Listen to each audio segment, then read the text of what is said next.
गुरुर्देवो महेश्वरा गुरु साक्षात् परब्रह्म तस्मै श्री गुरवे नमः। गुरुपादाम्बुजं स्मृत्वा जलं शिरसि धारयेत् सर्वतीर्थावगाहस्य सम्प्राप्नोति फलं नरः। शोषणं पापपन्तस्य दीपनं ज्ञानतेजसा गुरुपादोदकं सम्यक् संसारावतारम् ध्यानमूलं गुरुर्मूर्ति पूजामूलं गुरुर्पदं मन्त्रमूलं गुरुर्वाक्यं मोक्षमूलं गुरुर्कृपा। दत्तं वा दत्तं वा कल्पवा बहुलप्तवा निष्कामेनैव भोक्तव्यं सदा संतुष्टचेतसा। उपस्थित सर्व मान्यवर अधिकारी साधकगण कला उपासक सर्व श्रोते सर्वांना आदरपूर्वक नमस्कार। तसा आजचा विषय माझ्या क्षमते पलीकडचा आहे, माझा तो अधिकारी नाही, पण गुरूंचं गुणगान करण्याची मला संधी दिल्यामुळे मी आयोजकांचा खूप खूप आभारी आहे। गुरु श्रेष्ठ की देव श्रेष्ठ असं विचारल्यानंतर कबीरजी म्हणतात, गुरु गोविंद साथ खडा, गुरु गोविंद साथ खडा काके लागू पाव, बलिहारी गुरुजी आपण गोविंद दियो बताय। म्हणजे तुम्ही माझ्या सोबत आहात म्हणून मला आज माझ्या दरवाजात भगवंत आले आहेत। गुरु हा एकच जगीत राहता असतो आणि ते सर्वस्व असतात, ते सगळं करत असतात आपल्या आयुष्यामध्ये। गुरुचरित्राचं पारायण किंवा थोडंफार वाचन आपण सर्वांनीच कधी ना कधी केलेलं आहे। गुरुचरित्राला वेदांचं महत्व आहे, ते करण्यासाठी म्हणजे पारायण करण्यासाठी आचार विचार कसे असावे याचंही विवरण त्याच्यामध्ये आलंच आहे। सगळ्यात महत्वाचा मुद्दा म्हणजे ज्या ओव्या त्याचं चिंतन दिवसभर झालं पाहिजे। साधनेचा काळ असतो तो। ज्ञानेश्वर माऊली म्हणतात, अर्थे बिन पोथी वाचू नये, एक तरी ओवी आपण त्यांची अनुभवली पाहिजे, असा त्यांचा म्हणजे सद्गुरूंचा अट्टास असतो। हे समर्थ म्हणतात, धान्य उदंड मोजियले, म्हणजे जो धान्य मोजणारा असतो नाही का, तो इथनं तिथे धान्य जो टाकत असतो, धान्य उदंड मोजियले परी त्या माते नाही बक्षिले, म्हणजे स्वतः खाल्ले नाही तर त्याचा काय उपयोग आहे। विवरल्या विना झाले तैसे प्राणी असे, स्वतःनं खाल्ल्यास आपल्याला त्याची चव कशी कळणार आहे। म्हणून आत्मज्ञानासाठी आपल्याला आतमध्ये होणारा जो बदल आहे वाचनातून, चिंतनातून, साधनेतून, हा अपेक्षित आहे। कोकमपट्टी नाही, केवळ वाचणं आणि वेळ मनोरंजनासाठी वेळ घालवणं सोडून देणं हे तिथे अपेक्षित नाहीये। आत्मज्ञान प्राप्ती हेच मानवी जीवनाचं सर्वोच्च लक्ष्य आहे आणि हेच असलं पाहिजे। परत आत्मज्ञानासाठी काय आवश्यक आहे, आद्य शंकराचार्य म्हणतात, जीवांसाठी म्हणजे मानव जन्म जो आहे त्या जीवांसाठी, प्रत्येक जीवांसाठी अनेक योनीतून आपण येत असतो, म्हणून मनुष्य देह प्राप्त होणं हेच दुर्लभ आहे। मनुष्य देह प्राप्त झाला की त्यानंतर मुक्तीची इच्छा होणं आणि महापुरुषांचा आश्रय म्हणजे गुरु लाभणं, हे शेकडो जन्माच्या पुण्यकर्माशिवाय होऊच शकत नाही। या तीन गोष्टी अत्यंत दुर्लभ आहेत, त्या फक्त ईश्वर कृपेनेच प्राप्त होतात। आता मानव शरीराबद्दल ते म्हणतात की मनुष्य जन्म प्राप्त व्हावा। मानव शरीर आपलं कसं आहे आपण पाहतो, अमिबापासून उत्क्रांत होत होत होत करोडो वर्षाच्या कालावधीतून आपण मानवी शरीर प्राप्त केलेलं आहे. कसं आहे की मानवाला खाण्याकरता खूप कमी लागतं. बाकी जनावरे दिवसभर खातच राहतात. म्हणजे एका ठिकाणी खाल्लं की तिकडनं खाऊन तिथलं संपलं आडपाला वगैरे की जर दुसरीकडे जाण्यासाठी पाय दिले. आजपासून 6 करोड वर्षापूर्वी डायनोसॉर नावाचा प्राणी होता, ज्याचे अवशेष अजूनही आपल्याला मिळतात. त्याचं शरीर एवढं विशाल होतं की तो दिवसभर खातच राहायचा, तरी त्याचं पोट भरत नसेल, तो नाही झाला. पण मानवी शरीर प्रकृतीने पूर्ण बनवलं आहे. त्याच्यामध्ये आत्मज्ञान प्रकट करण्याचं सामर्थ्य दिलंय परमेश्वराने आपल्याला. इतर काही पंथांमध्ये मानवाला पापातून जन्मलेलं मानलंय, पण तसं नाहीये. मानव हा पूर्ण त्याचं आत्मज्ञान प्रकट करण्याचं सामर्थ्य आहे त्याच्यामध्ये. अनंत जन्माचे सार्थक म्हणून नरदेह सापडे अवचट. अनंत जन्मातून मी पुण्य केलंय आणि म्हणून हा मला मानव जन्म प्राप्त झालाय. मग आपण हे मानव जन्म असाच वाया घालवायचा का? हे ज्ञान प्राप्त करायचं. योग्यांचा आहार जास्त नसतो, अगदी कमी थोडस माई मुठ्ठी मिले म्हणतात ना, वकील लोक म्हणतात माई मुठ्ठी मिले, एवढं आवश्यक आहे तेवढंच. पण मानवाचा मेंदू सर्वात मोठा असतो. हत्ती एवढा मोठा प्राणी, पण त्याचं डोकंही तेवढंच मोठं असतं, पण मेंदू अगदी छोटासा असतो त्याचा मेंदू. मानवाचा मेंदू मोठा आहे. याचं कारण असं की उत्क्रांतीच्या सर्व अवस्था त्यात साठवलेल्या असतात. ही प्रकृतीने मानवाला दिलेली देणगी आहे. प्रकृती सांगते, हे मानवा, तू जीवन चालवण्याकरता तुला खूप कमी गोष्टींची आवश्यकता आहे. तुला दिवसभर खाण्याची गरज नाहीये. फक्त थोडंसं अगदी मुठभर खाऊन तू 24 तास राहू शकतोस आणि त्या वेळेचा उपयोग तू स्वतःला जाणण्यासाठी करू शकतो. मुक्तीची इच्छा, मानव जन्म मिळाल्यानंतर मुक्तीची इच्छा पण प्राप्त होणं किंवा ती इच्छा निर्माण होणं काही सहजासहजी हे सगळं येत नाही. समर्थ म्हणतात त्याच्यावर, संसार दुःखे दुखावला, त्रिविध तापे पोळला, तोची एक अधिकारी झाला परमार्थ विषय.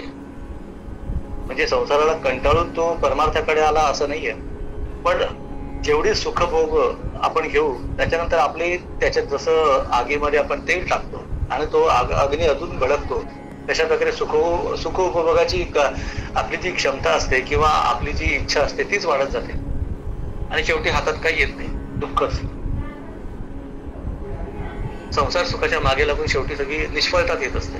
तब्येतीच्या तक्रारी सुरू होतात, मृत्यू हुलकावण्या देऊ लागतो हळूहळू वेगवेगळ्या मार्गाने. तेव्हा आपण विचार करायला प्रवृत्त होतो की मी कोण आहे, मी कुठून आलोय, मला अखंड सुख कसं प्राप्त होईल. क्वचित काही साधक जन्मता मागील जन्मांचं पुण्य घेऊन तयार असतात व ते पुढील प्रवास सुरू करतात. स्वामी विवेकानंदांसारखे, माऊलींसारखे. आजचा विषय जो आहे गुरुतत्व, गुरुमहिमा. गुरु कोणाला म्हणायचं? तसं प्रत्येक अगदी लहानपणापासून आपल्याला कोणा ना कोणाची गरज लागतच असते. आई वडील आपले पहिले गुरु असतात. दत्तगुरूंनी 24 गुरु केले होते असं म्हणतात. ते स्वतः गुरु असताना देखील त्यांना 24 गुरु करायला लागले आणि वेगवेगळ्या अवस्थांतून वेगवेगळ्या गोष्टी ते शिकत गेले. विभूती काढणारे गुरु असतात, घड्या काढणारे असतात, करामती दाखवणारे गुरु असतात, अनेक प्रकारचे असतात. सध्या यांची चलतीच आहे. यापैकी काही तर पिशाच वश करून त्या गोष्टी केल्या जातात, पण दुर्दैवाने त्यांना त्याची कल्पना आहे की नाही माहिती नाही. मृत्यूनंतर त्यांची तीच गती होत असते. ते त्यांना त्याच अवस्थेत घेऊन जातात. असे अनेक प्रयोग पाहिले गेले आहेत पालकांचे. खरे आहेत ते प्रयोग, कुठं नाही आहे त्याच्यामध्ये. असे प्रयोग करणारे असतात, मी स्वतः पाहिलेले आहे. सामान्य व्यक्ती हे सर्व पाहून भारावून जातो व आशांच्या मागे लागून स्वतःचं अधःपतन करून घेतो. त्याला कळत नाही नेमकं की काय, कोणाला गुरु म्हणावं. काहीतरी चमत्कार दिसतोय इथे, आपल्याला हे शिकलं पाहिजे असा विचार करून तो या सगळ्या गोष्टींच्या मागे लागतो. ते बघून काहींना वशीकरण करायचं असतं, प्रमोशन हवं असतं, पैसा हवा असतो, अमुक तमुक सिद्धी, सूक्ष्म शरीराची स्थिती जे मिळाले तरच हे गुरु. पण खरे गुरु जे असतात ती त्याची शिष्याची मायाच काढून घेतात. म्हणून तर त्याला हरी म्हटलेलं आहे ना. हरी म्हणजे सगळं हरण करतो करून घेतो तो हरी. समर्थ रामदास काय म्हणतात, सद्गुरू कोण? दया देव भक्त एकाच करी, तोच सद्गुरू जाणावा.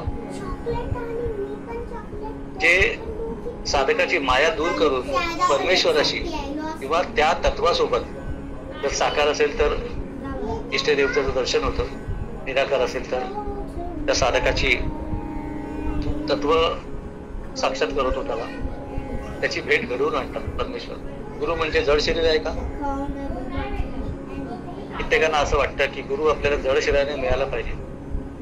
याचं विश्लेषण आपण नंतर घेऊ. पण वैदिक परंपरेमध्ये याचसाठी गुरूंचं महत्व जाणून गुरुपूजन किंवा व्यासपूजन ज्याला आपण म्हणतो ते आपण सुरू केलं. ते आपण जड शरीराचं पूजन करतो का नाही? गुरूंचं महत्व अनन्यसाधारण आहे म्हणून आपण ही व्यासपूजा सुरू केली. व्यास पौर्णिमा सगळ्यांनाच ठाऊक आहे. आषाढ पौर्णिमेच्या दिवशी व्यास पौर्णिमा येते. त्या दिवशी व्यासांनाच का पूजलं जातं? व्यास म्हणजे गुरु. व्यास म्हणजे गुरुत्वात असणारा व गुरुत्वातून जाणारा वर्तुळाचा व्यास, जो मध्य बिंदू मधून जातो. एखादी रेषा समजा एका टोकावरून निघाली वर्तुळाच्या, तर ती मध्यबिंदूकडे गेली तर त्याला त्रिज्या म्हटलं आपण. आणि तीच रेषा पुढे त्याला भेदून वर्तुळाकडे दुसऱ्या परिघाकडे जाते, त्याला आपण व्यास म्हणतो. तर साधारण माणसं जीवनाच्या परिघावर जन्मजन्मांतरातून ते फिरत असतात, सतत फिरत असतात. एक जन्म, पुढचा जन्म, त्याच्या पुढचा अनेक जन्म, वेगवेगळ्या अपेक्षा घेऊन. परंतु जीवनाच्या मध्यबिंदूतून ते कधीच जात नाही. एखादाच असतो वर्तुळाचा मध्यबिंदू, म्हणजे ज्ञान. थोडक्यात लक्षावधी साधकांपैकी एखादाच साधक फक्त महत् प्रयासाने या केंद्रबिंदूतून जाऊन आपल्याला जे हवंय ते ज्ञान प्राप्त करतो आणि त्याच्यातनं तो बाहेर पडून ते लोकांना देण्याकरता पुन्हा परिघातून दुसऱ्या टोकात निघतो. असा दुर्मिळ साधक म्हणजे वेदव्यास. आणि हेच खरे गुरु. स्वतः ज्ञान प्राप्त करतात आणि समाजासाठी अहोरात्र जे झटतात ते लोकांना माहीत असो किंवा न असो, पण तेच खरे गुरु आहे. असल्या महान अवस्थेची प्राप्ती म्हणजे व्यासपूजा आहे. साधकाची ही पूर्ण जी अवस्था असते, विकसित अवस्था, पूर्ण विकसित अवस्था असते. म्हणून त्या पौर्णिमेलाच आपण व्यास पौर्णिमा करतो. गुरुपौर्णिमा हे ज्ञानाचं पूजन आहे. आता एक उदाहरण पाहू. हा जो माईक आहे हे विद्युत उपकरण आहे. हे उपकरण आपला आवाज मोठा करतं. अशी कर्मांच्या द्वारे कुठली अवस्था मोठी होते. आणि गुण हे असतात ते शरीराशिवाय राहू शकत नाहीत. जास्त वैदिक परंपरेमध्ये गुणांचं पूजन आहे. जिथे जिथे देहाचं पूजन आहे ती अवैदिक परंपरा आहे. विद म्हणजे जाणणे किंवा ज्ञान प्राप्त करणे. अवैदिक म्हणजे ज्याच्यामध्ये ज्ञान प्राप्तीचा प्रयत्न होत नाही, अविद्या प्राप्त केली तर अवैदिक अशी परंपरा. ती एक जीवन प्रणाली असते. वैदिक परंपरेची ही एक विशेषता आहे की ज्यामध्ये व्यक्तिपूजन नाहीये, ग्रंथपूजन देखील नाहीये. इथे हजारो ऋषीमुनी झाले आहेत, पण कोणाच्या नावावर इथे धर्मस्थापन केला गेलेलं नाहीये. शरीर नष्ट होतं, त्याबरोबर नाव सुद्धा नष्ट होऊन जातात. आणि आपण जर त्यावरच प्रेम करून, आपल्या शरीरावर लक्ष करून त्यावरच जर प्रेम केलं आणि त्याच्यावर आग्रह धरला तर हा स्वतःवरच अन्याय आहे. शरीर जे जातं त्याच्यासोबत नावही निघून जातं. आत्मा तर अमर असतो. कर्म आणि ज्ञान कधी नष्ट होत नाही. ही अक्षुण्ण अशी ज्ञानाची परंपरा आहे. वैदिक परंपरेमध्ये कुणी नावाच्या मागे जात नाही. उत्तम गुण एकत्र येतात ते भगवान स्वरूपच असतात असे मानून तन मन धन आणि सगळं काही अहंकार बुद्धी जे काय असेल ते आपण समर्पित करतो. तो शिष्य आणि ज्याला समर्पित होतो तो गुरु, त्याचं हे पूजन. सगळं काही समर्पित करू. गुरुंना आता सगळं समर्पित केलं, मग आता माझ्याजवळ काहीच नाही राहिलं. मग मी एकटाच आहे, मग मला पाहणारं कोणी नाहीये, माझ्या भावना कोणी ओळखून घेत नाही. असं तू जर सगळंच दिलं असेल तर मग गुरुंकडे सगळंच गेलं ना. तुझं चांगलंही गेलं, वाईट गेलं, सगळंच गेलं. पूर्णपणे समर्पण पाहिजे. यावर आपण नियंत्रण आणू शकत नाही. आता आपण कोणाला समजा काही पैसे दिले, त्याच्या नावावर ते बँकेत ठेवून दिले, आता परत त्याचा अधिकार नाहीये आपला. मी दिलं हा अहंकारही नकोय. जो गुरूंना असं समर्पण करून पुन्हा माझं कसं होईल याची चिंता सुद्धा आपण करतो का? हे कसलं समर्पण आहे? समजा एका वर्षात 1 लाख रुपये आपण कमवले, कोणाला दिले, ते त्याचे झाले, मग त्याच्यावर माझं नियंत्रण राहणार नाही. मग मी दिले हा अहंकार कशाला? तुझं काय? निरंकारी भावनेने तन मन धन आणि श्रद्धेने आम्ही जे पूजन करतो त्याला व्यास पौर्णिमा म्हणतात. हीच महान वैदिक परंपरा आहे. परमेश्वरा कणाकणात आहे, गुरु कणाकणात आहे. ही वैदिक परंपरा आपल्याला योग्य प्रकारे समजून घेतली पाहिजे आणि सगळ्यांना सांगितली पाहिजे. जो वयाने मोठा आहे त्याला जरूर नमस्कार केला पाहिजे, पण ही गुणांची पूजा करायला हवी. गुरु शरीरात नसतील तरी त्याचं अस्तित्व असतंच, तरी त्यांचं अस्तित्व असतंच. त्रिकाला बाधित, कोणत्याही काळामध्ये, सगळ्या काळात असा एकही कण नाही, अणुरेणू नाहीत की जेथे श्री गुरु विराजमान नाहीये. प्रत्येकामध्ये आहे. ते नाहीत अशी जागा आहे का? ते कधी देहाच्या माध्यमातून कृपा करतात, तर काही वेळेला देहाशिवायही त्यांची कृपा झालेली आहे. असा अगणित साधकांचा अनुभव आहे. इथे आपल्याला कार्यक्रमात जे आले असतील त्यांच्याही अनेक लोकांचे अनुभव असतील. सद्गुरू कसे असतात? आद्य शंकराचार्य म्हणतात, त्यांचं वर्णन करतात, कसा असावा किंवा कसा असतो सद्गुरू. त्यांना साक्षात्कार झालेला असतो. स्वतःचा मी कोण आहे, सदाचारी, निरीच्छ, जे कसलीच इच्छा नसते गुरूंना, वासना शून्य व श्रेष्ठ असे ब्रह्मज्ञ असतात. आत्मस्वरूपात लीन असतात.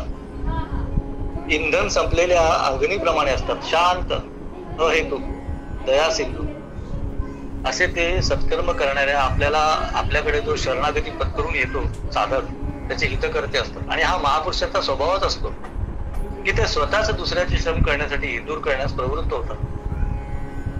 अशा गुरूंची मग साधकाने काय करावं? तशी आधी आपल्यामध्ये योग्यता निर्माण केली पाहिजे की गुरु प्राप्त करण्यासाठी माझी योग्यता आहे का? यम नियम मी पाळतो का? मी विवेकाने वागतो का? मी वैराग्य आहे का माझ्यामध्ये? आणि मग गुरूंकडे जावं. अशा गुरूंची भक्तिपूर्वक आराधना करावी, त्यांना प्रणाम करावा आणि सेवेद्वारे त्यांना प्रसन्न केल्यानंतर हात जोडून मग आपल्याला जे विचारायचं आहे, मोक्ष कसा असतो, मोक्ष म्हणजे काय, बंधन म्हणजे काय, या सगळ्या गोष्टी आपण नम्रतापूर्वक त्यांना विचारू शकतो. गुरु प्राप्तीसाठी शिष्याचा अधिकारी असावा लागतो. गुरु भक्ती कशी करायची? फुलं व्हायची का? दिवसातून 4 वेळा जय जयकार करायचा का? आपण व्हॉट्सअपवर लिहून दिलं, झालं आपलं गुरुंची सेवा झाली. व्हॉट्सअपवर, फेसबुकवर 2-4 मेसेज पाठवून दिले की आपली गुरुसेवा झाली का? तन मन धनाने आपण त्याला उतरलं पाहिजे. त्याच्यामध्ये शिष्याचा अधिकार कसा असावा लागतो हे देखील जाणून घेणं महत्वाचं आहे. सत्तेवर असणाऱ्याला अधिकारी असं म्हणतात, पण ते इथे अपेक्षित नाहीये. अध्यात्मामध्ये अधिकार म्हणजे योग्यता, या अर्थाने आपल्याला इथे पाहायचं. कोणी किती शास्त्र वाचली याचा इथे काही संबंध नाहीये. रामकृष्ण परमहंस निरक्षर होते, पण त्यांनी ती अवस्था प्राप्त केलीच साधना करून, एकाग्रतेने आणि भावबळावर. जे साधक मन लावून काम करतात, कोणतंही त्यांना जे काम दिलं असतं ते प्रामाणिक असतात. सगळ्यात महत्वाचं आहे प्रामाणिक. दत्तगुरूंच्या भोवताल आपल्याला काही श्वान दिसतात. श्वान म्हणजे कुत्रे. श्वानच का दाखवले? याचंही काहीतरी योगिक कारण आहे त्याचं, की श्वान हा इमानदार असतो. आपल्या जो मालक असतो त्याच्याशी इमानदार असतो. ज्यावेळी ती प्रामाणिकता आपल्या म्हणजे साधकामध्ये येते त्यावेळी त्याला स्वप्नात श्वान दर्शन होतच होत. परमेश्वर दर्शनाच्या अगोदर श्वान होतं, म्हणून दत्तगुरूंच्या भोवताल श्वान दाखवलेले. ते समर्पित असतात, म्हणून साधक समर्पित असतो. आणि समर्पित झाला तरच तो साधक होतो. कोणाचं वाईट चिंतत नाही, निंदा करीत नाही, कोणाची तुलना करीत नाही, दोष शोधत नाही. समर्पित, अगदी समर्पित. त्यांच्यावर गुरु स्वतःहून कृपा करतात, त्यांना सांगायची आवश्यकताच नसते. सत्कर्म परिपाकांते भवेत सद्गुरु दर्शन. शिष्य असा श्रद्धावान असावा. उपनिषद, गीता याचा अभ्यास केला तर उत्तमच आहे. शास्त्र वगैरे गुरूंनी जे उपदेश दिले ते अक्षरशः सत्य आहेत असा बुद्धीचा ठाम निश्चय होतो. त्यालाच ऋषींनी श्रद्धा असं म्हटलं. तितिक्षा म्हणजे वाट्याला जे कष्ट येतील ते शांतपणे सहन करणं. साधना करताना, संसार करताना त्याला बुद्धीचा आपण श्रद्धा म्हटलं जातं. या सगळ्या गोष्टी अशा प्रकारे साधकाला स्वप्रयत्नांची आधी आवश्यकता असते. गुरु तुम्हाला मदत करतील. एखादा वाटाडा आहे, तुम्हाला हिमालयात जायचंय, प्रवास करायचा, वर अगदी उंच टोकावर जायचंय, तुम्हाला गुरु वाट दाखवेल, पण तो तुम्हाला उचलून घेईल का खांद्यावर? प्रवास तुम्हालाच करायचा असतो. म्हणून स्वप्रयत्नांची अपेक्षा म्हणजे प्रयत्न सांगितलेले आहेत की त्यालाच प्राधान्य दिलेले की प्रत्येक साधकाने स्वतः प्रयत्न केल्याशिवाय त्याला साक्षात्कार किंवा साधनेमध्ये त्याची प्रगती होऊ शकत नाही. संसारात महासागरात बुडालेल्या आपणच आपला उद्धार करावा. भगवद्गीता म्हणते ना, उद्धरेत आत्माना मव साधये आत्मयो आत्मनो बंधूर आत्मयो ऋतूर आत्मना. आपला उद्धार आपणच करावा. रोग्याने जर पथ्य किंवा औषध पाणी घेतलं तर तो स्वतःच बरा होतो. दुसऱ्याने औषध घेतलं तो रोगी बरा होईल का? म्हणून अविद्या बंधनातून मुक्तीसाठी स्वतःच प्रयत्न करणं आवश्यक आहे. स्वतः काही न साधना करता, एकाग्रता, स्वतःचे दोष न दूर करता ईश्वर वा गुरु कोणीतरी संत माझ्याकडे येऊन माझा उद्धार करतील असे समजून स्वस्थ बसता कामा नये. आणि भारतीय परंपरेमध्ये अशा प्रकारच्या वृत्तीने फार मोठं नुकसान केलंय. माझा परमेश्वरेल आणि मला वाचवेल.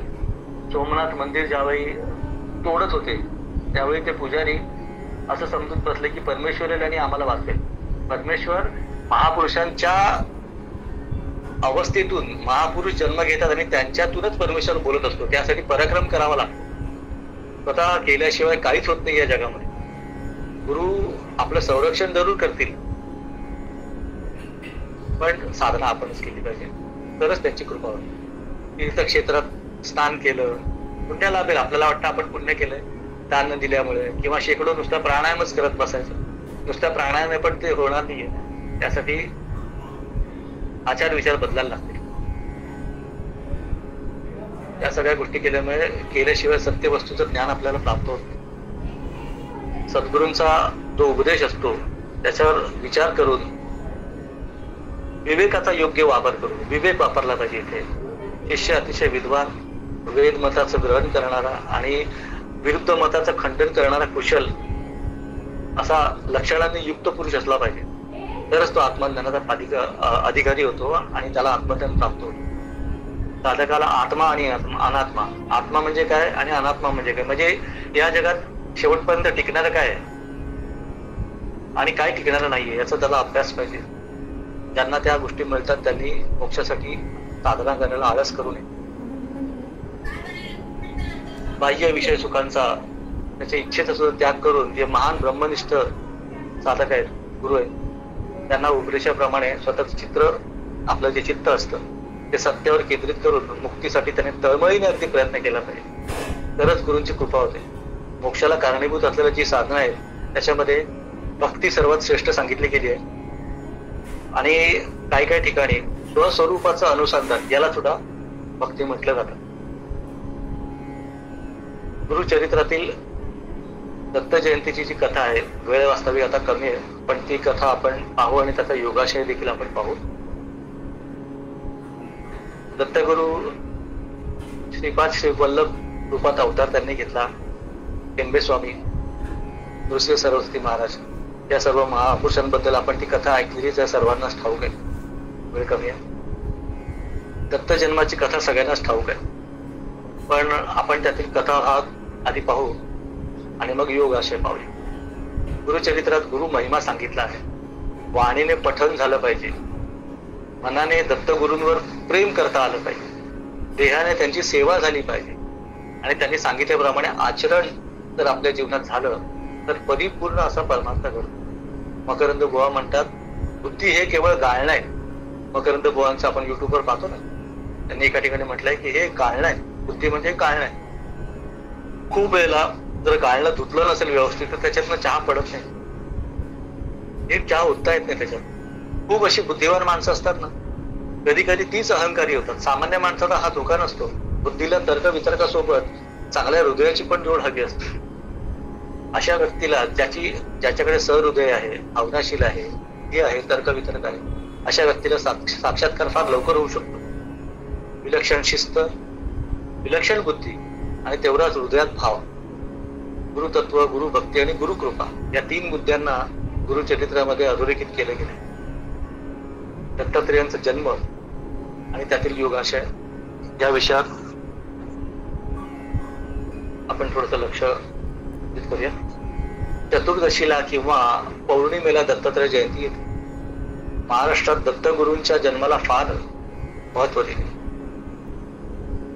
दत्तात्रेयांचा अवतार योग मार्गातील साधना सांगण्याकरता झाला आहे असं म्हणतात. विशेष करून तंत्र मार्गामध्ये देवीप्रमाणेच दत्तात्रेयांना महत्व आहे. पण महाराष्ट्रातील भक्तजनांनी या सर्व योग आणि तंत्र मार्गावर मात करून भगवान दत्तात्रेयांना भक्तिमार्गी बनवलं आहे. आणि महाराष्ट्रात केवळ नामस्मरणाने दत्तात्रेय प्रसन्न होता, श्री गुरु प्रसन्न होता अशी भावना आहे. पण त्यांच्या जन्माची कथा फार विचित्र आहे बरं. सगळ्यांनी ऐकली असेल, पण आपण पुन्हा एकदा ऐकूया ती. नवीन पिढी आणि परधर्मी लोक आम्हाला त्याच्यातील धर्म ही कल्पनांची, आपल्या धर्मकल्पनांची बरीचशी टिंगल करतात आणि आमच्या बऱ्याचशा धार्मिक कथा अशा विचित्रच वाटतात. पण त्यातील रहस्य कळल्यानंतर, योग रहस्य कळल्यानंतर ते जे कथाकार होते व्यास, वाल्मिकी, त्यांच्या बुद्धी कौशल्याबद्दल आपल्याला आदरच वाटतो. पण तो त्याच्यातला योग असे कळला पाहिजे. दत्तगुरूंची जन्माची जी कथा आहे ती भागवतात आलेली आहे. ब्रह्मदेवांच्या 7 मानसपुत्रांपैकी एक अत्री ऋषी, त्यांची पतिव्रता पत्नी म्हणजे सती अनुसूया. त्या काळात अनुसूयासारखी पतिव्रता दुसरी कोणतीच नव्हती असं म्हणतात. तिच्या पतिव्रतेच्या तेजासमोर सूर्य आणि चंद्र सुद्धा निश्चित झालेले दिसत. अनुसूयाची दिंगंत कीर्ती अगदी स्वर्गापर्यंत गेलेली. ब्रह्मदेव, महादेव आणि विष्णू यांच्या कानावरती कीर्ती पडली. आणि साहजिकच त्यांच्या बायकांना कळणं क्रमप्राप्त आहे. लक्ष्मी, पार्वती, सरस्वतींनी आपल्या पतींच्या मागे लागून अनुसूयेचं पातिव्रत्य भंग करण्यास आग्रह केला. वास्तविक एका पतिव्रता स्त्रीने दुसऱ्या पतिव्रतेचे पातिव्रत्य नष्ट करण्यास सांगावे हे जरा आश्चर्यच खरं. पण ते त्रिमूर्तींच्या किंवा त्यांच्या पत्नींच्या बाबतीत ते कर्म त्यांनी केलं. आणि आपल्या बायकांच्या सांगण्यावरून त्रिमूर्ती तिथे जाऊन अनुसूयाची सत्व परीक्षा घेऊन काय सत्य आहे ते पाहण्यास आलेच. ते अवतरले. त्रिमूर्ती म्हणजे प्रत्यक्ष परमेश्वरच.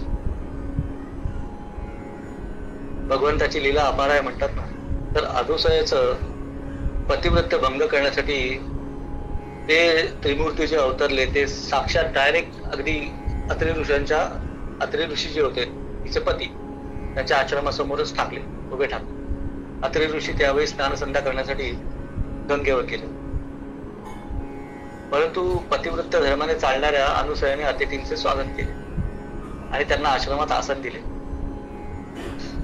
अनुसूयाची म्हणजे तिने त्यांची इच्छा विचारली की आपण, आपली इच्छा काय, आपण साक्षात आमच्या घरी आलात, आपली इच्छा काय. ते म्हणाले, त्यांना आसन वगैरे दिलं सगळं. त्यांनी इच्छा विचारली. तिचे पती ब्रह्मकर्म करायला गेले होते, ते आत्ताच नुकतेच येतील म्हणून तिने सांगितले, तोपर्यंत तुम्ही सांगा. पण त्यांना घाई झाली होती ना, त्रिमूर्तींना घाई झाली होती परीक्षा घेण्यासाठी अनुसूयाची. त्याने सांगितलं की तू आम्हाला जेवण द्यावंस, सुग्रास भोजन आम्हाला मिळालं पाहिजे. पण यात एक अट आहे. ती अट साधी सुधी नव्हे, तर विवस्त्र होऊन आम्हाला तू जेवण दिलं पाहिजे.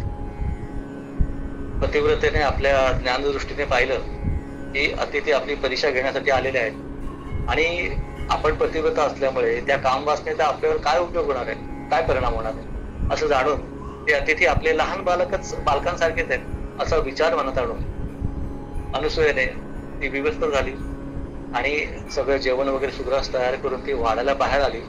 तर तिथे चमत्कार घडला. त्या अतिथी नसून 3 बालकं समोर रांगत होती, रडत होती. पतिव्रतेच्या इच्छा सामर्थ्याने अतिथी लहान बाळ झाली. तर तिने परत वस्त्र नेसली आणि बाहेर येऊन प्रेमाने ते एका बाळाला भरवू लागली. अत्री ऋषी जे होते ते मध्यान्ह झाल्यानंतर पुन्हा घरी आले आणि पाहतात तो काय 3 बालकांचा टाहो फोडला. त्यांनी समोर पाहत होते की बालक रडतायत, हसतायत, खेळतायत, खिदळतायत आणि आपली पत्नी त्यांना भरवली. अत्री ऋषीने ध्यान दृष्टीने पाहिलं, त्यांना दिसलं की 3 बालके कोणी दुसरेच असून ब्रह्मा, विष्णू आणि महेश आहेत. त्यांनी त्यांना साक्षात नमस्कार केला आणि सूर्याला देखील सांगितलं हे प्रत्यक्ष देव आपल्या घरी आलेले आहेत, त्याच्यामुळे अनुसूया धन्य झाली. ब्रह्मा, विष्णू, महेश ब्रह्मा चंद्र झाला, विष्णू दत्त झाले आणि महेश हे दुर्वास बनले. चंद्र आता गुरुगृही अध्ययनाला गेले असं म्हटलं जातं. दत्त हे पितृगुरूच राहिले, पितृच्या घरीच राहिले आणि दुर्वास तप करण्यास निघून गेले. अशा तऱ्हेने दत्तात्रेयांचा जन्म झाला. या तिन्ही देवता दत्तात्रेयांच्या शरीरामध्ये अंश रूपाने राहिल्या म्हणून दत्तात्रेयाला 3 मुख आणि 6 हात आहेत असं मानलं जातं.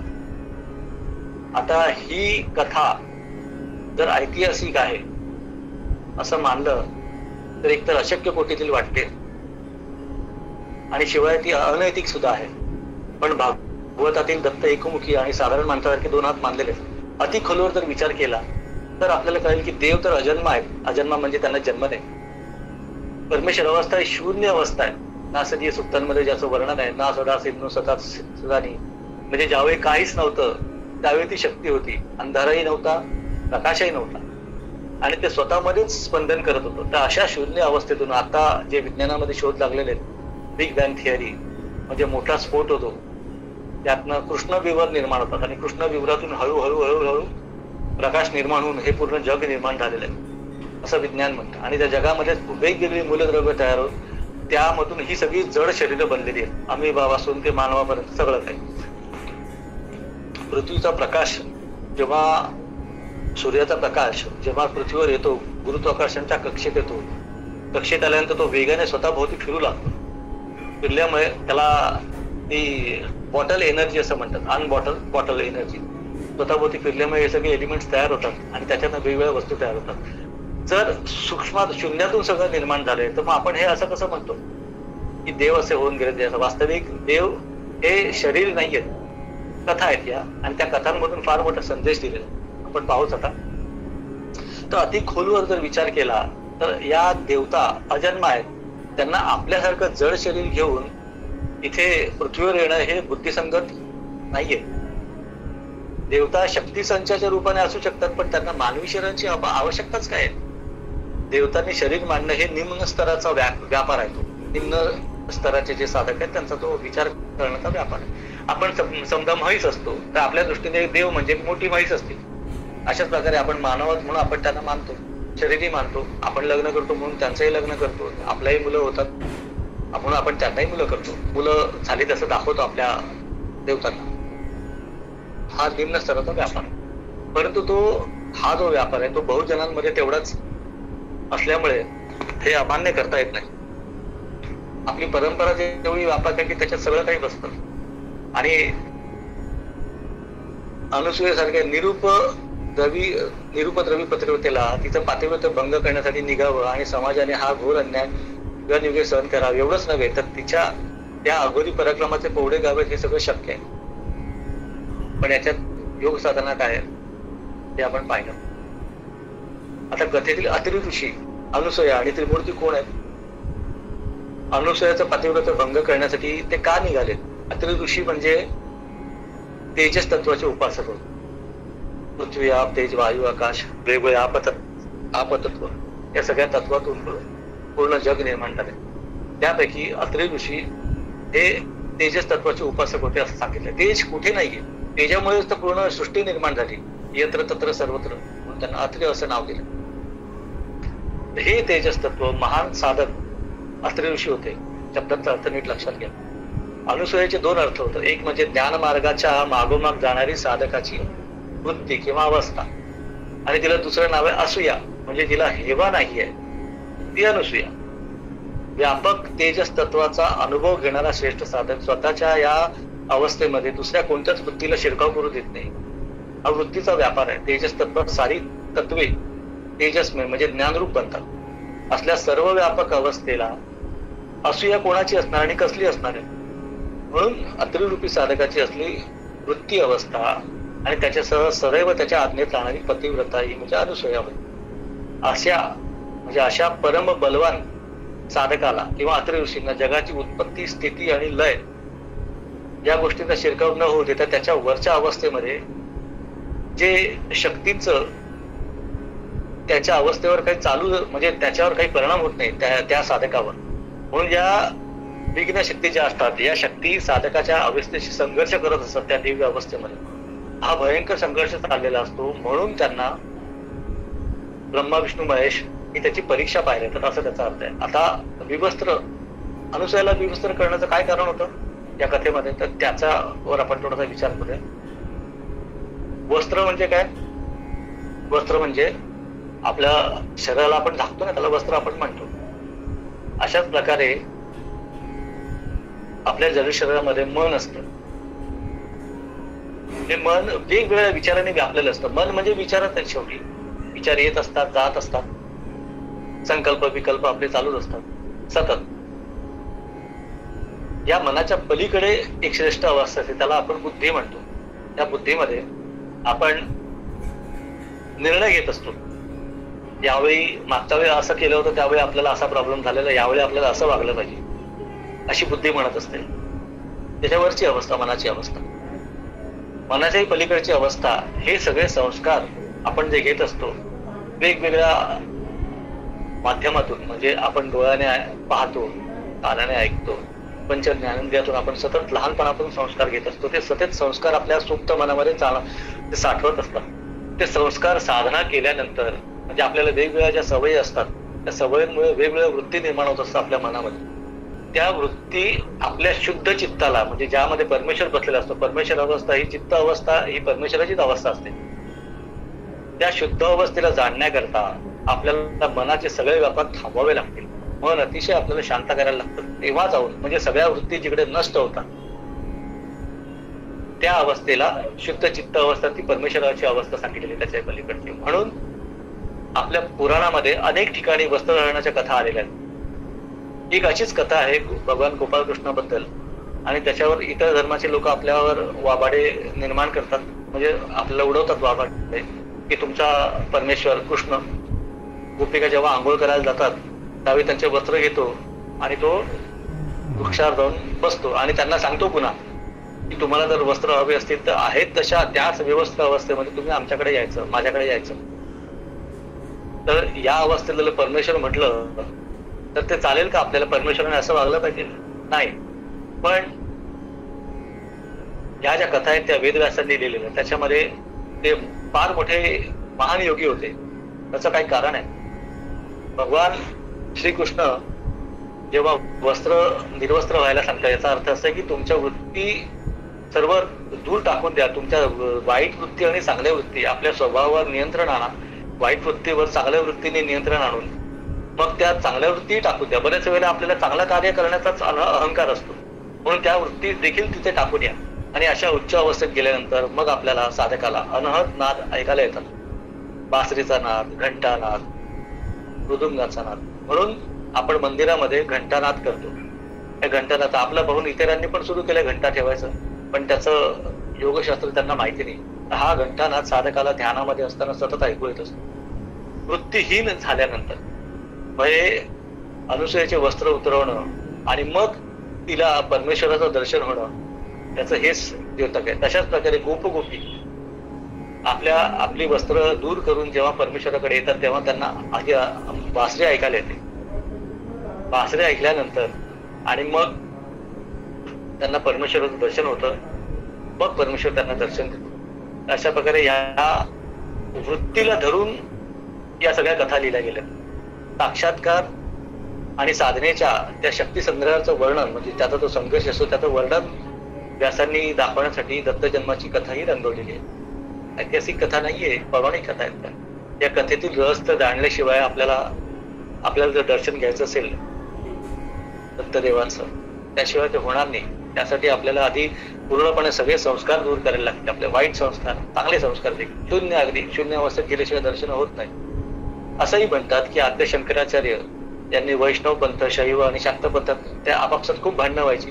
एक म्हणायचा माझा देव चांगला आहे, माझा विष्णूच चांगला आहे, माझा शंकरच चांगला आहे, आणि त्याच्यात आपापसातच भांडायची. ती भांडणं दूर होण्यासाठी आद्य शंकराचार्यांनी तिन्ही देवांचं एकत्रीकरण करून दत्तगुरूंमध्ये केलं आणि हा कलह मिटाला असंही सांगितलं होतं. आता गुरुकृपा कशी होते? गुरुकृपेचे काही नियम आहेत का? आहेत आणि नाहीत देखील.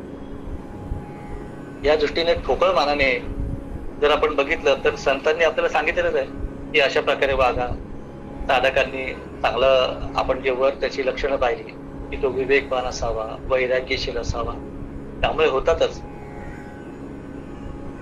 ते स्वतः गुरु परमात्म्याचे स्वरूपच आहेत. ते कृपा करायलाच बसलेले आहेत आणि ते कोणावरही कृपा करतात. पण आपल्याला झटपट सगळं हवं असतं ना. साधकाला प्रार्थना करावी, प्रयत्न करावे आणि गुरूंनी जे सांगितलंय साधन ते करावं.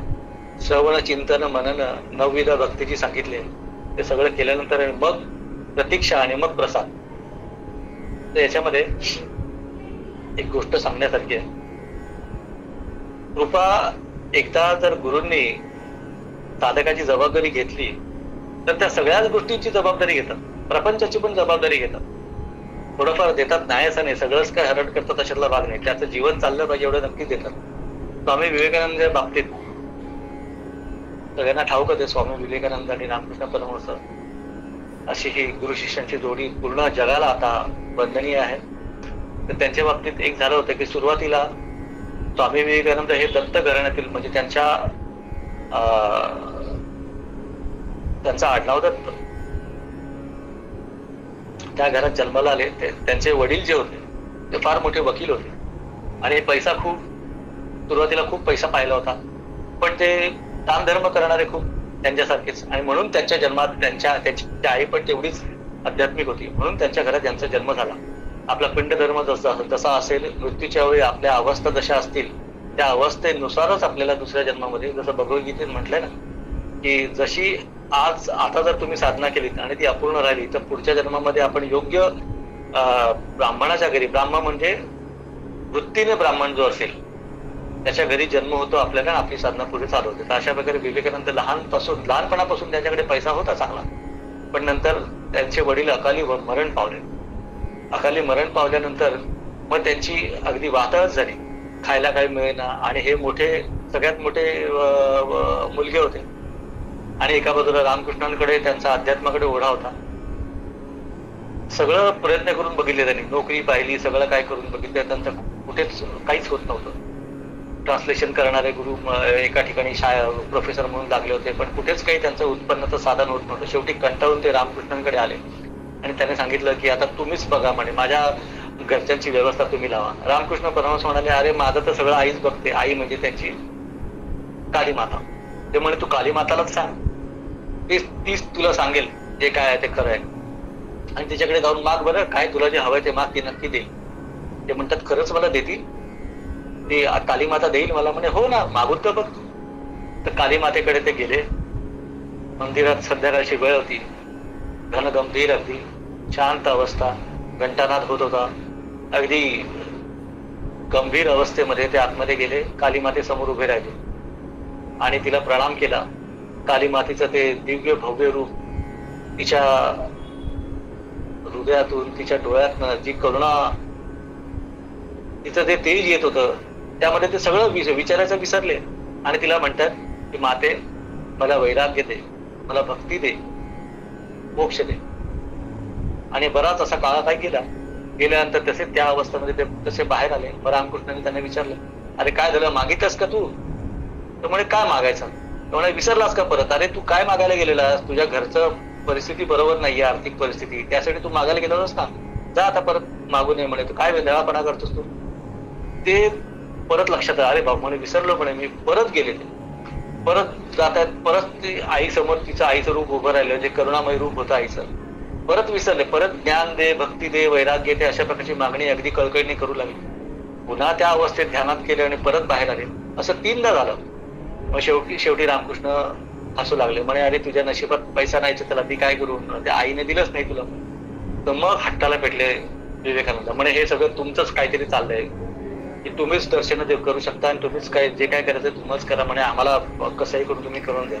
मग रामकृष्ण त्या दिव्य अवस्थेत गेले आणि मग त्यांचे उद्गार बाहेर पडले, म्हणे जा तू घरी जा, म्हणे तुला आयुष्यभर तुमच्या घरच्यांना जाड्या भरड्या वस्त्राची आणि निदान तुमचं घर चालेल एवढ्या पैशाची कधीच कमतरता भासणार नाही.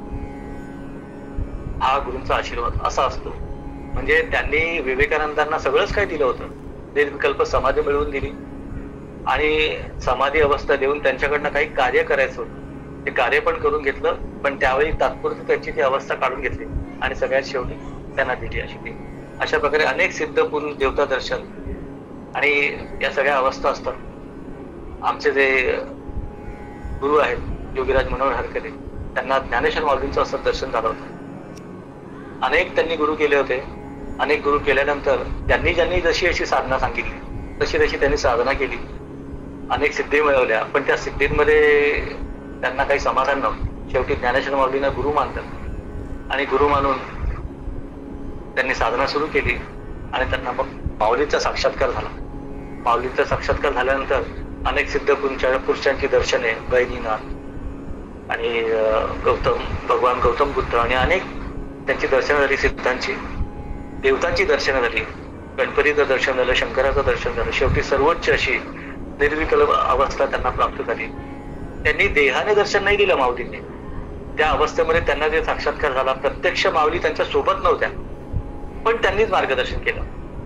अशा प्रकारच्या अनेक कथा आपण सांगू शकतो. आजचे जे आपले पंतप्रधान आहेत नरेंद्र मोदी, विवेकानंद, ते विवेकानंदांना गुरु मानतात.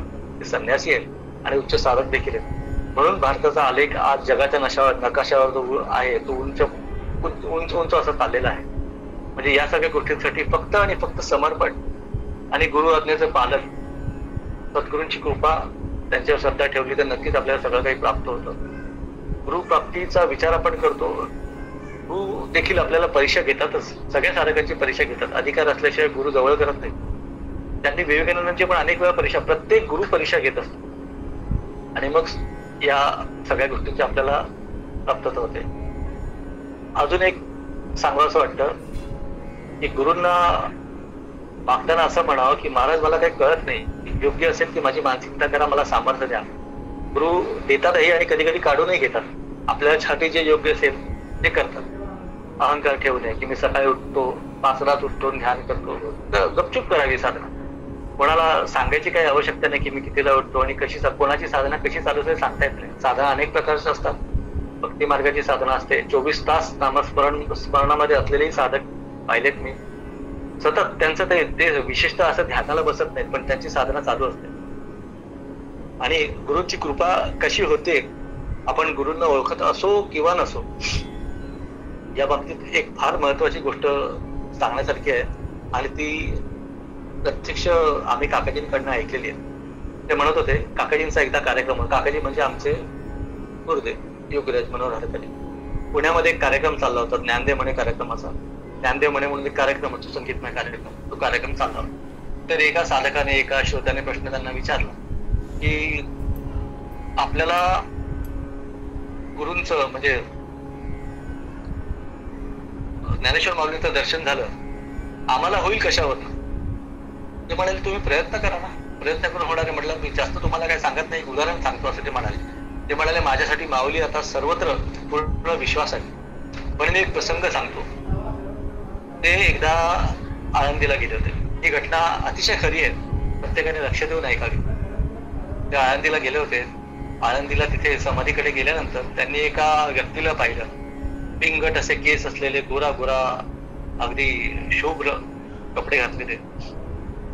तो व्यक्ती माऊलींची जी समाधी आहे त्या समाधीवर तो हमसून अगदी रडून तो पाया पडत होता तिथे. तर त्यांनी म्हणजे काकाजींनी त्यांना विचारलं की ते जे तिकडचे पुजारी होते त्यांना विचारले हा कोण आहे, हा तर इथला काय दिसत नाही, तर हा कशासाठी रडतोय? तर त्या तिकडच्या गुरुजींनी सांगितलं की हा इथला नाहीये म्हणे, हा कुठेतरी मानस सरोवरच्या ठिकाणी साधना करत असेल. जेवढी काही त्याला जी तोडकी मोडकी भाषा येते इंग्लिश, त्याच्यापैकी आम्हाला ते समजलं की हा मानस सरोवर जे आहे आता चायनामध्ये तिथे हा साधना करत. तर तिथे साधना करता करता करता एक दिवस त्याला अचानक ज्ञानेश्वर माऊलींचं तिथे दर्शन झालं. बघा, नीट विचार करा. ज्ञानेश्वर माऊली कुठे आहेत? आळंदीला. आणि त्यांनी दर्शन दिलं मानस सरोवराला. तर तिथे म्हणे मला दर्शन झालं आणि त्यांनी सांगितलं की तुझी साधना आता पूर्ण झाली आणि साधना पूर्ण झाल्यानंतर तू आता दरवर्षी आळंदीला येत जा, असं म्हणून माऊलीचं दर्शन म्हणजे अंतर्धान पावली माऊली. तर तेव्हापासून तो शोधत इथे आला आणि आता दरवर्षी इथे येतो. ही कथा जवळपास 30-35 वर्षापूर्वीची. आता सध्या काय परिस्थिती माहिती नाही, पण ही गोष्ट आम्हाला काकाजींनी सांगितली. तर अशा प्रकारे आता मला सांगा, त्या माणसाने तर माऊलीला पाहिलं देखील नव्हतं. तरी सुद्धा माऊलींनी त्यांच्यावर कृपा केली. आपण बरेच वेळेला म्हणतो की मला जर गुरु मिळतील तर मी साधना सुरू करेन, पण वास्तविक असं नसतं. आपण साधना करत जावी. आपल्याला जे प्रश्न उठतील त्याचा अभ्यास करावा, चिंतन करावं, श्रवण करावं. हल्ली तर युट्यूबच्या माध्यमातून आपल्याला अनेक सुविधा उपलब्ध आहेत, अनेक प्रवचनं उपलब्ध आहेत. हे सगळं वाचून ऐकून आपण आपली साधना सुरू करावी. योग्य वेळ आल्यानंतर आपल्याला जरूर गुरु कृपा करतात. आणि एवढंच नव्हे तर अनेकदा काकाजींच्या तोंडातून आम्ही असंही ऐकलेलं आहे, त्यांच्या मुखातून, की जे साधक पूर्ण समर्पित वृत्तीने समाजाचं कार्य करतील, समाजाचं कार्य करणं हे देखीलच गुरुची सेवा करण्यासारखंच आहे. त्यामुळे मनापासून समाजाचं कार्य करावं, साधना करावी. हे सगळं झालं तर गुरु आपल्याला नक्कीच प्रसन्न होतात आपल्यावर आणि आशीर्वाद देतात आणि आपल्याला मोक्ष मार्गाला लावतात. आता मोक्ष म्हणजे काय? मोक्ष म्हणजे काय? आपल्याला स्वर्गामध्ये एखाद्या विशिष्ट ठिकाणी जागा मिळते अशातला भाग नाही. मोक्ष म्हणजे आपल्या मृत्यूच्या वेळी आपली कशी वृत्ती असते, मृत्यूच्या वेळी जी वृत्ती असते ती काही एका क्षणात आलेली नसते. जन्मभर आपण जे केलेलं आहे, ज्या सवयी आपल्याला लागलेल्या असतात, ज्या वृत्ती असतात, ज्या गोष्टी आपण करत असतो, ऐकत असतो, बोलत असतो, त्याच वृत्ती आपण घेऊन मृत्यूच्या समय ज्या वृत्ती खूप तीक्ष्ण असतील त्या वृत्तीनुसार आपल्याला पुढे जन्म लावत असतो. बँकेत जर आपण क्लोजिंगला समजा 31 मार्चला आपण 1 लाख रुपये ठेवले तर ओपनिंग तेच येणार आहे. क्रेडिट बॅलन्सच येईल. डेबिट असेल तर डेबिट येईल, लोन घेतलं असेल तर तेच दाखवेल तिकडे. पण बॅलन्स जर शून्य असेल तर बॅलन्स ओपनिंग बॅलन्स काय येईल? शून्यच येणार आहे. अशा प्रकारे मृत्यूच्या समय आपली जी अवस्था असते, पूर्ण जर शून्य असेल आपलं मन, कोणत्याच प्रकारच्या वृत्ती आपल्या मनात नसतील आणि सगळ्या प्रकारच्या वृत्ती शांत करणं, मन शांत करणं हीच मोठी साधना आहे आणि हीच मोठी गुरुकृपा आहे. आणि हे साधकाला गुरु नक्कीच कृपा करू शकतात. मला आपण इथे बोलवलं आणि गुरूंचं जे गुणगान आहे, गुरूंबद्दल 2 शब्द बोलण्यासाठी मला जी संधी उपलब्ध करून दिली त्याबद्दल आयोजकांचे, गौरीताई आणि सर्वच आयोजकांचे, मान्यवरांचे मी आभार मानतो. धन्यवाद.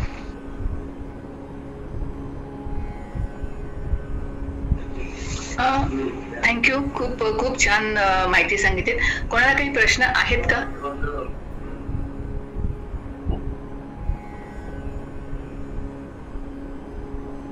प्रश्न असतील तर विचारायला हरकत नाही आहेत. आपल्याकडे अजून थोडा वेळ आहे.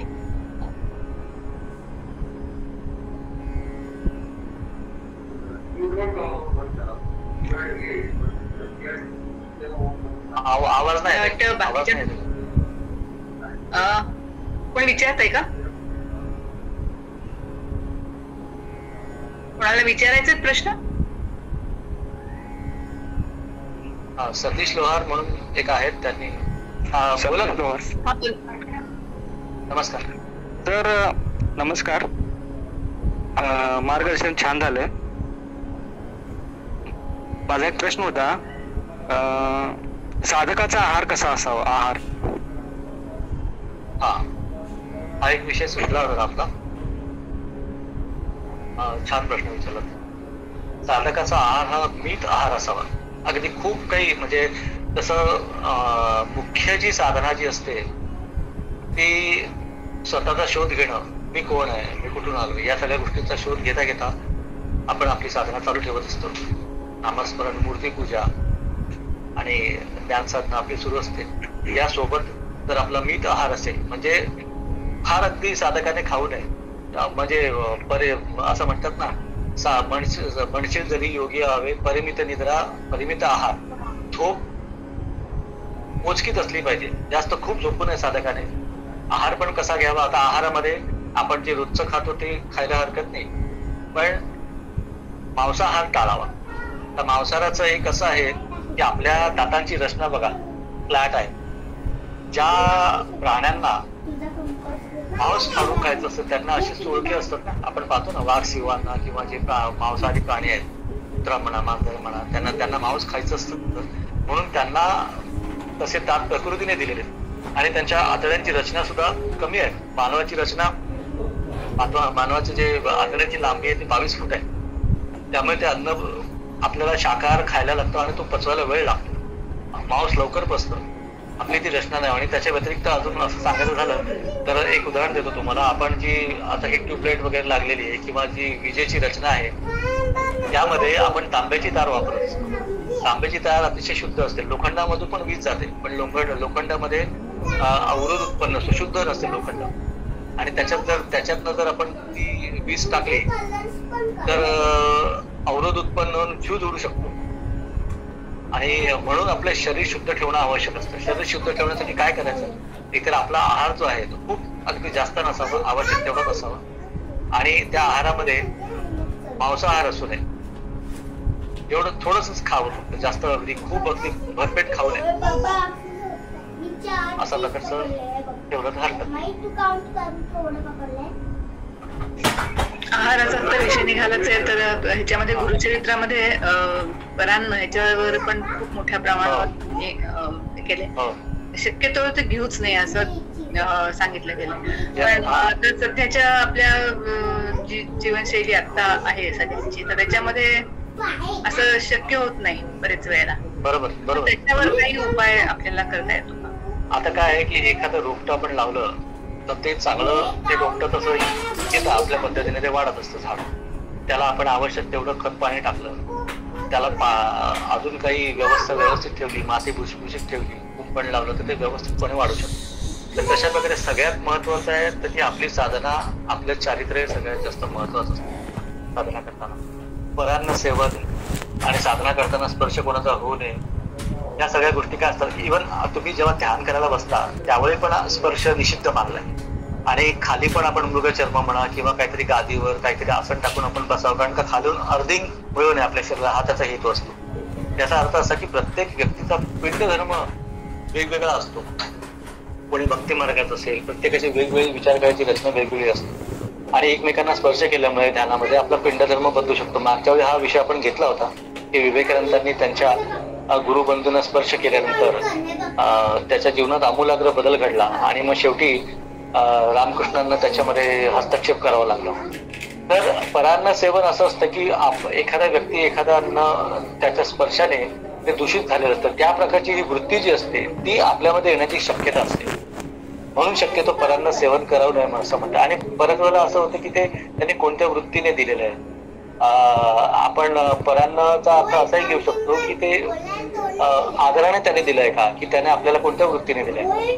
तर त्याच्या स्पर्शातून आपल्याला त्याचे दोष येऊ शकतात, म्हणून आपण परान्न टाळतो. पण आताच्या काळात ते शक्य नाहीये, म्हणून शक्यतो टाळावं. पण शक्य नसेलच तर आपली साधना अजून जास्त चांगली करावी, याच्यात हाच एक उपाय. हा खरंय. कारण आम्ही जेव्हा विवेकानंद केंद्राचे योग शिक्षा शिबिर असं होतं त्यांचं, त्यावेळी त्यांनी आम्हाला ही गोष्ट सांगितली की मी त्यावेळेला खरं कॉलेजमध्ये होते, पण त्याच्यामुळे नेहमी मी असं म्हणते की प्रत्येक घरामधून आपल्या मुलांना विवेकानंद केंद्राच्या शिबिरांना पाठवलं गेलं पाहिजे. कारण तिथे जे त्याच वयामध्ये जे संस्कार होतात ते तुमच्या आयुष्यभर तुम्हाला पुरतात. आणि त्या वयामधले जे आपल्यावर संस्कार होतात ते आपल्याला म्हणजे त्याचा इम्पॅक्ट खूप असतो. त्यावेळी त्यांनी आम्हाला ही गोष्ट पटवून दिली होती की जेव्हा तुम्ही स्वयंपाकाला बाई ठेवता किंवा हे करता तर त्यावेळेला त्यांच्याकडे तेवढी सगळी सुबत्ता नसते जेवढी आपल्या घरांमधून असते. नॅचरली त्यांची ते अन्नावर किंवा ह्याच्यावर वासना असते किंवा ते पैसे मिळवण्यासाठी ते सगळं ते केलेलं असतं, भरभर केलेलं असतं. याच्यासाठी तुम्ही जे घरातलं जे अन्न आहे हे घरातल्या बाईंनी किंवा घरातल्या माणसांनीच ते शिजवलं पाहिजे. म्हणजे मला नंतर माझी आई काही वेळेला म्हणायची की तू आता हे सगळं थोडं कमी कर, कारण नाही तर मग काय होतं की आपण जेव्हा दुसऱ्यावर अवलंबून राहायला लागतो तर त्यावेळेला आपल्याला हे सगळं शक्य होत नाही. पण अजूनही म्हणजे मला बरेच जण म्हणतात की तुझ्या घरात स्वयंपाकाला बाई नाही. मी म्हणते की मी बाकी सगळ्याला कामाला बाई ठेवीन, पण स्वयंपाकाला माझ्याकडे कारण माझे योग्य वय विवेकानंद केंद्रातून माझ्यावरती झालेले संस्कार होते. अगदी आपल्या प्रत्येक साधकावर, मग तो कोणत्याही पंथातला असो, स्वामी विवेकानंद हे आणि रामकृष्ण मिशन, रामकृष्ण परमहंस यांची एक विशिष्ट छाप आहे. प्रत्येक ठिकाणी प्रत्येक व्यक्तीवरती पाहायला मिळते आपल्याला. अगणित त्यांचे उपकार आहेत आपल्यावर. अजून कोणाला काही आहेत प्रश्न?